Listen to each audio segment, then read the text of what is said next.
జనమంతా ఇటున్నారు, ఆ పక్క వాళ్ళందరూ అధికారం కోసం ఉన్నారు. ఈయన అధికారం అంటే ఒక బాధ్యతగా ప్రజలకు మమేకమై ప్రజలకు సేవ చేయడమే ఒక లక్ష్యంగా, ఓ మంచి రాష్ట్రంగా, అభివృద్ధి చెందిన రాష్ట్రంగా సంక్షేమం ద్వారా దీన్ని తీర్చిదిద్దాని లక్ష్యంతో ఈయన ఉన్నారు. ఈ స్పష్టత ఉండడం అనేది మాకు కలిసి వస్తుంది, ప్రజలు చూజ్ చేసుకోవడం సులభం అవుతుంది. ఏమండి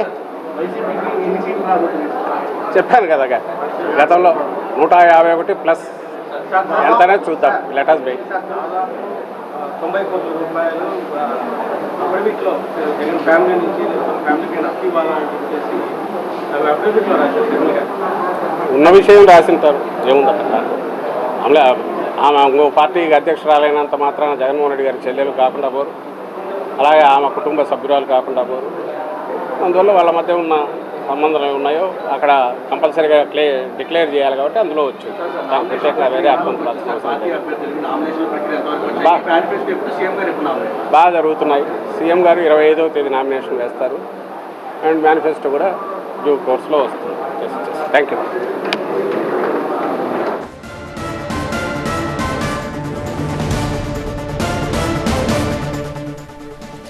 ఏడాదిగా ప్రయత్నించిన సంతానం కలగలేదా? నోవా IVF లో ఫెర్టిలిటీ ఎక్స్పర్ట్స్ ను కలవండి.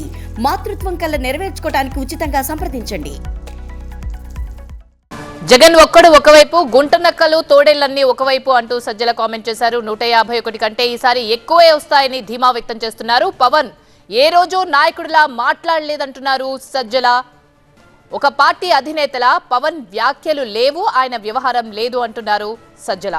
చంద్రబాబు కోసమే పవన్ పుట్టినట్టు పెరిగినట్టు ఉందని కామెంట్ చేశారు సజ్జల.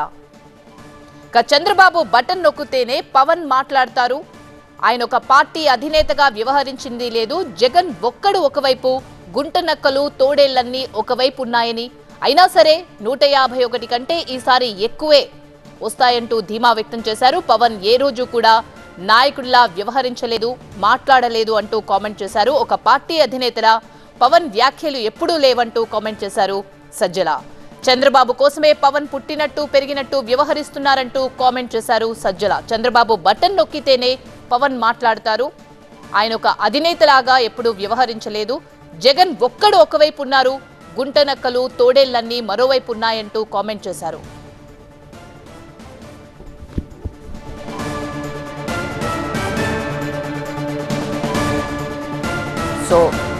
మీడియా సమావేశంలో సజ్జల హాట్ కామెంట్స్ చేశారు. ఒక పార్టీ అధినేతల పవన్ వ్యాఖ్యలు లేవని, చంద్రబాబు కోసమే పవన్ పుట్టి పెరిగినట్టు వ్యవహరిస్తున్నారంటూ కామెంట్ చేశారు సజ్జల.